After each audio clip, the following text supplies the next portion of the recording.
Hello বন্ধুরা, আমি বর্ণালী। কেমন আছো তোমরা সবাই? আশা করি খুব ভালো আছো এবং সুস্থ আছো। আমিও খুব ভালো আছি। তোমাদের ভালোবাসায় আমার পরিবারও সুস্থ আছে। আজ তো উঠেছি অনেক সকাল সকাল, কিন্তু বাইরের সমস্ত বাসি কাজ সেরে তারপরে চলে আসলাম ঘরে এসে ভাবলাম যে চা করা থেকেই আজ ব্লগটা স্টার্ট করি। প্রত্যেক দিন তো তোমাদের সাথে শেয়ার করি শুধু চা খাওয়াটা, কিন্তু আজকে ভাবলাম দেয়া নেই, তাহলে চা করাটাই না হয় শেয়ার করি। তো আজকে একটু মশলা চা বানাবো। এই গোলমরিচ, আদা, লবঙ্গ, এলাচ, তারপরে এইসব দিয়েই একটু দুধ চা বানাবো। তো আমার কালকে রাতে খুব শরীর খারাপ করছিল, তাই আজকের ভিডিওটা এডিটিং করা হয়নি। চা খেতে খেতে তোমাদের সাথে আজকে ওই ভিডিওটাই এডিটিং করব। আর রোদের যা তাপ, বাপরে বাপ, রোদের ভিতরে তো বাইরে বেরোনোই যাচ্ছে না। যদি সকালের কাজ হচ্ছে ভালো, না হলে আর রোদে বেরোতে পারছি না, এত তাপ। আমি যখনই উঠছি না কেন আমার আগেই উঠে পড়ছে সূর্য মামা। বুঝতেই পারছি না যে কি করব। তো চাটা হয়ে গেছে, চাটা খেতে খেতে তোমাদের সাথে গল্পও করব আর আজকের ভিডিওটা এডিটিংও করব। বসে পড়লাম চা নিয়ে। এবার দেখো আমাদের বাড়িতে আজকে কে এসেছে। বাপরে বাপ, আমার তো ভয়েই শেষ।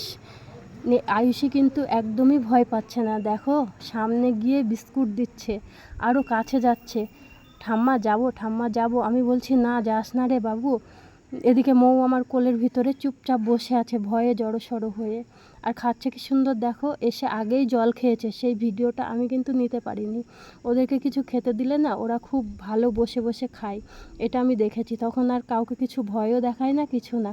আর এখনকার বাচ্চারা তো ভয় পায়ও না। তো অনেকটাই বেলা হয়ে গেছে, দেওয়ার জন্য সিদ্ধ ভাত কুকারে করে দিয়েছি। এবার চলো আমি আর আয়ুষী মিলে যাব শাক তুলতে। তো যেই কথা সেই কাজ, আমি আর আয়ুষী মিলে চলে আসলাম কাকিমাদের বাড়ি শাক তুলতে। কী শাক বলো তো এটা বন্ধুরা? জানো তোমরা? যদি জানো তাহলে কমেন্টে জানিও কী শাক। এটা হলো কুলেখাড়ার শাক। আয়ুষী আমার সাথে সাথে তুলছে পাল্লা দিয়ে, আমার থেকে মনে হচ্ছে ওই বেশি তুলছে। কাকিমা আবার প্রত্যেক দিনই বলে যে বৌমা, আমাদের কলের ধারে অনেক শাক হয়েছে, তুমি তুলে নিয়ে এসো। এটা কিন্তু যাদের শরীরে রক্ত নেই তাদের খাওয়াটা খুবই উপকারী, কিন্তু সিদ্ধ করে। আমি তো আর ওইভাবে খাবো না, আমি একটু কালো জিরে, তারপরে একটা কাঁচা লঙ্কা দিয়ে অল্প একটু তেল দিয়ে ভাজা করে খাবো। আমারও খুব ভালো লাগে কুলেখাড়ার শাক খেতে। আর যারা ওইভাবে খায় তারা সিদ্ধ করে খাবে, তাদের উপকার হবে। আর যদি তেলে ভেজে খাওয়া যায় ওর গুণটা ততটাই থাকে না। তো আয়ুষী শাক তুলছে, আমি এদিকে কাকিমার সাথে কথাও বলছি। বলতে বলতে চলে আসলাম অন্য একটা কাজে। অনেকটা সময় পেরিয়ে গেছে আমার, কিছু না হলেও 2 ঘন্টা হবে। এখন তো দুপুর।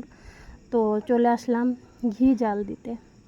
এই যে কৌটোর ক্রিমটা দেখছো, এটা 20 দিন ধরে রাখা আছে ফ্রিজের ভিতরে।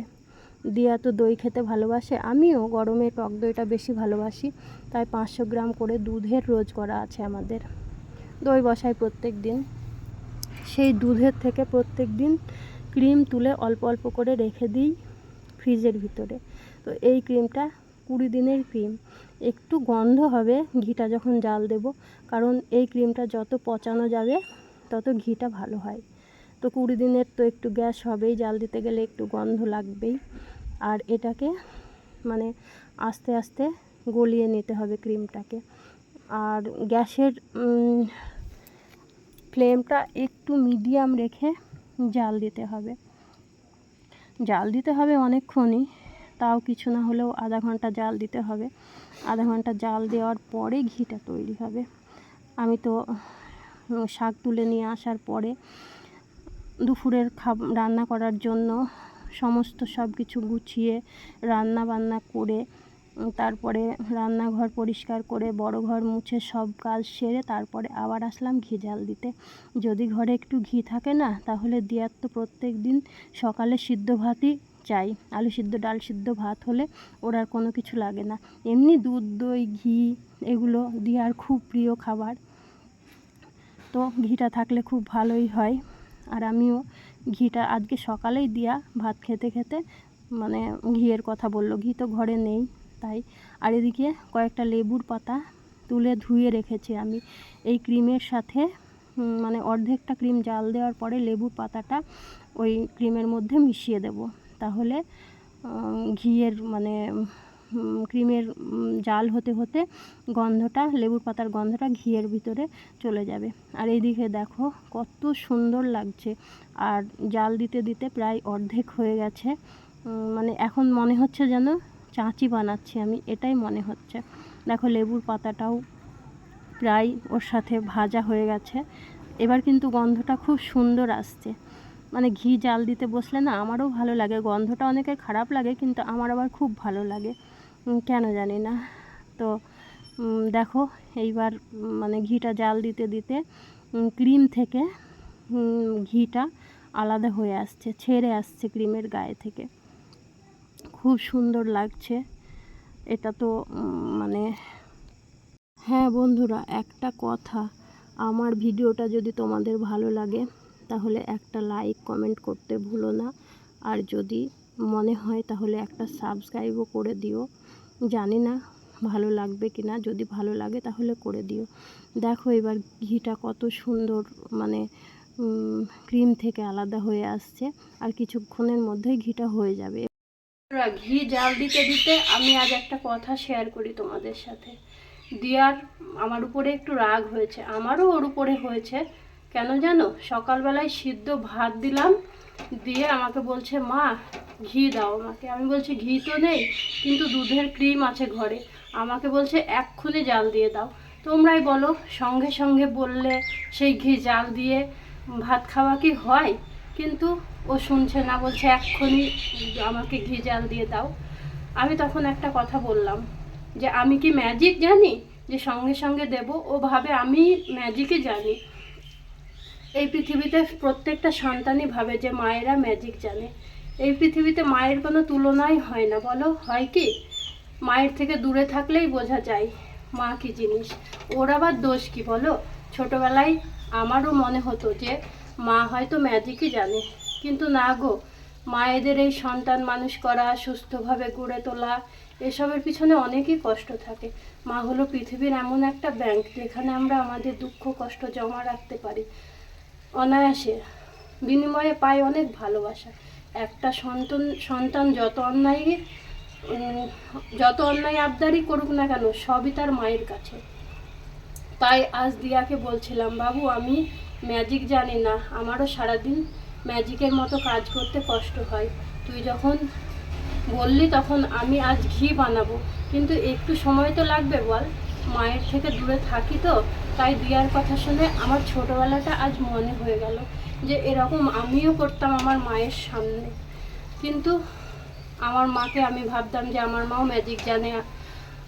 এই ক্ষেত্রে দেখো, তোমাদের সাথে কথা বলতে বলতে আমার ঘিটাও জাল দেওয়া হয়ে গেল, প্রায় ঘি হয়ে গেছে।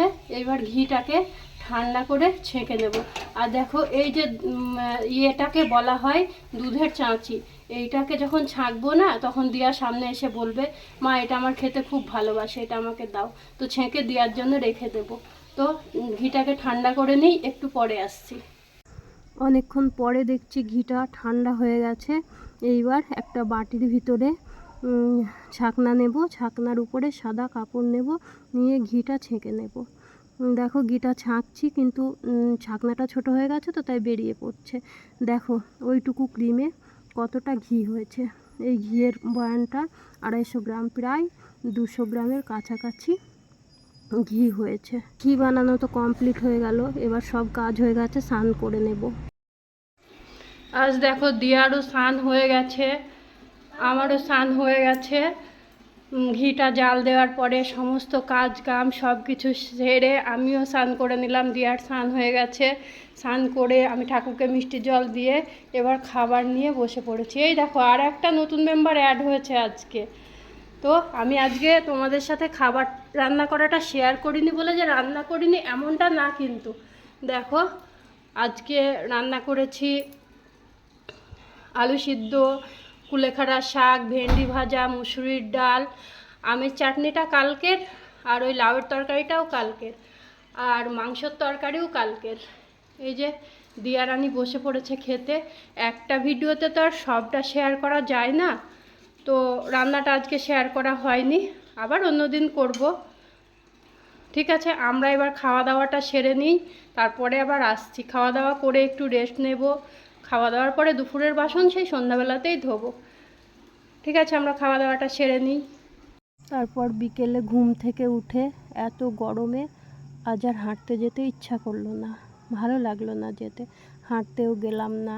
বিকেলে দুপুরের বাসনগুলো ধুয়ে ঘর উঠান ঝাড় দিয়ে জামা কাপড় তুলে ভাঁজ করে সব সেরে আমি আবার গা ধুয়ে নিলাম।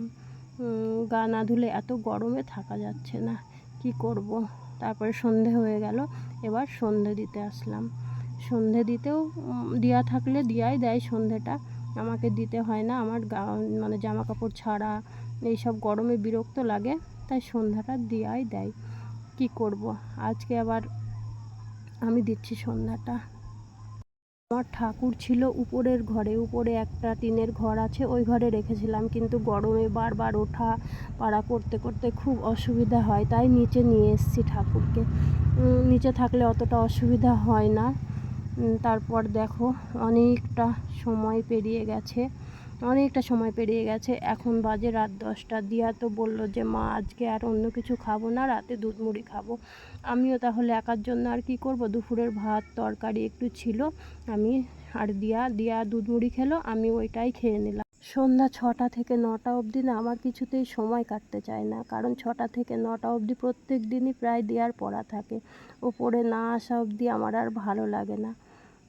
তো আয়ুষী, মৌ সবাই এসেছিল, ওদের সাথে একটু খেলা করলাম, একটু না অনেকটাই খেলা করলাম। আর রাতের বাসন কুসন মাজা সব কিছুই হয়ে গেছে, সব কাজ কমপ্লিট। এবার এই যে দিয়া আবার বলল মা আজকে ওই ঘরে শোবো আমরা। আমি বললাম ঠিক আছে, তাই ওই ঘরে শোয়ার জন্য বিছানা রেডি করছি। এই ঘরে ততটা শুতে ইচ্ছে করে না, কিন্তু আজকে দিয়া বলল, তাই এই ঘরেই বিছানাটা, ও যেদিন যা বলে সেদিন সেটাই তো করতে হয়, মেয়ে বলে কথা। তো যাই হোক, আজকের ভিডিওটা এই পর্যন্তই। দেখা হচ্ছে পরের কোনো ব্লগে। ততক্ষণ তোমরা সবাই ভালো থেকো, সুস্থ থেকো, নিজের খেয়াল রেখো, নিজের পরিবারের খেয়াল রেখো, আর আমায় মনে রেখো। টাটা।